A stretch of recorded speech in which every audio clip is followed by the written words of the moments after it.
ఓం సదాశివసమారంభాం వ్యాసశంకరమధ్యమాం అస్మదాచార్యపర్యంతాం వందే గురుపరంపరాం.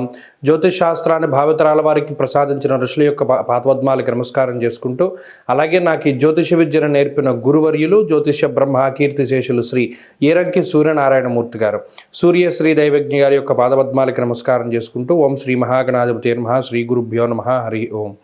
వీక్షకులందరికీ నమస్కారం. కుంభరాశి వారికి ఈ వారం సాధారణమైనటువంటి గ్రహస్థితి గోచరిస్తూ ఉన్నది. ఈ రాశి వారికి వ్యయస్థానమందు 4 గ్రహాలు, జన్మరాశియందు రాహువు, ఏలినాటి శని ఇత్యాది బాధలు అధికంగా ఉన్నాయి. కుంభరాశి వారు ఇప్పుడు ఎంతంటే దాన్ని అంటారు అడకర్తెల్లో పోగచెక్క అంటారు చూసారా, అది తెగదు, అందులోంచి బయటికి రాలేనటువంటి పరిస్థితులు. అలాగే వీరికి ఏమైంది, ఏర్పడ్డటువంటి అర్గళమా పాపార్గళము, వ్యయమందు రవికుజులు, 2వ స్థానమందు శని, అది నలిపేటువంటి విధానం చాలా ఎక్కువగా ఉంటుంది. అలాగే జన్మరాశియందు రాహు, గొప్ప విషయం. అంటే మీరు గమనించండి, ఎదర భయంకరమైన వేడి, వెనకాల భయంకరమైన వేడి, మధ్యలో మీరున్నారు, అగ్నికి ఆజ్యం పోస్తున్నారు ఎవరో ఒకళ్ళు. అసలు ఆ ప్రాంతంలో మీరు ఎలా ఉండలేకపోతారు. అలాగే ఈ గ్రహస్థితి. 12వ స్థానమందు రవి, కుజుడు, బుధుడు, శుక్రుడు, చంద్రుడు, జన్మరాశియందు రాహువు, 2వ స్థానమందు ఏలినాటి శని. ఏం మాట్లాడినా తప్పు కిందే ఉంటుంది. ఏ పని చేసినా మిమ్మల్ని పాయింట్అవుట్ చేస్తూ ఉంటారు. మీరు చేసే ప్రతి పని తప్పు, ఇంక అందులో ఇంకేం లేదు. ఇది ఎందుకు ఏర్పడుతుంది? గ్రహస్థితి వల్ల.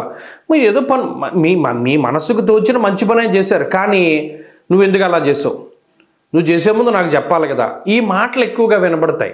మంచి చేసేటప్పుడు ఎవరికి చెప్పనవసరం లేదు కదా అని మీకు అనిపించినా మీరు చెప్పేది ఎవడు వినడు, మీ మాటని నమ్మరు, మిమ్మల్ని తిడుతూ ఉండడము, లేకపోతే మిమ్మల్ని వ్యతిరేకించేవాళ్ళు, మీ మీద నీలాపనిందలు, మీ మీద చెడు ప్రచారం చేసేవారు, మీ మీద పై అధికారులకి చెడ్డ చెప్పేవారు, ఇంకా అసలు నెగిటివిటీ అంతా కుంభరాశి వారికే ఉందా అన్నంత బాధ మానసికంగా అనుభవించవలసి వస్తుంది.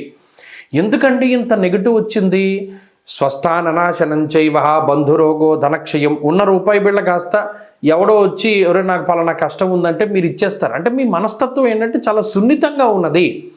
ప్రతి చిన్న విషయానికి చెలించిపోయేటువంటి తత్వాన్ని కలిగి ఉన్నది మనసు. ఎందుకు అది అలా ఉంటుందంటే ఈ గ్రహస్థితి వల్లనే. అరే మనం 2 రోజులైతే తినలేదు, లేదా మనం 4 రోజులైతే తినలేదు, వాడు పాపం 2 రోజులుగా తినలేదు, వాడి బాధ నాకు తెలుసు కదా, నేను తినకపోయినా వాడు తింటాడులే అని ఇచ్చేస్తారు. ఆ మనసు ఏం చేస్తుంది, ఈ గ్రహస్థితి ఎలా తీసుకెళ్తుంది అంటే ఎవరిని చూసినా జాలేస్తుంది, కానీ మిమ్మల్ని చూస్తే ఎవరికి జాలేదు.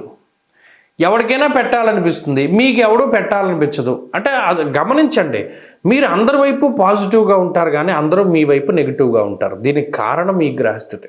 ఇలా ఎంతకాలం ఉంటుందండి అంటే ఇంకా కొంతకాలం దీన్ని భరించవలసి ఉంటుంది. ఖర్చు అధికము, శ్రమ అధికము, మీ చేత పని చేయించుకుంటారు, మిమ్మల్ని తిడతారు, మీకు వ్యతిరేకంగా మాట్లాడతారు, మొహం ముందు వారు మీతో కొంత చెడుగా మాట్లాడడం, వ్యతిరేకంగా మాట్లాడడం. అరే గతంలో వీడు మన ద్వారా మంచి పొందాడు కదా, గతంలో మన ద్వారా వీడు పలానా సహాయాన్ని పొందాడు కదా, ఇవాళ ఏంటి ఇలా మాట్లాడుతున్నాడు అనేటువంటి మానసిక వ్యధ అధికంగా ఉంటుంది.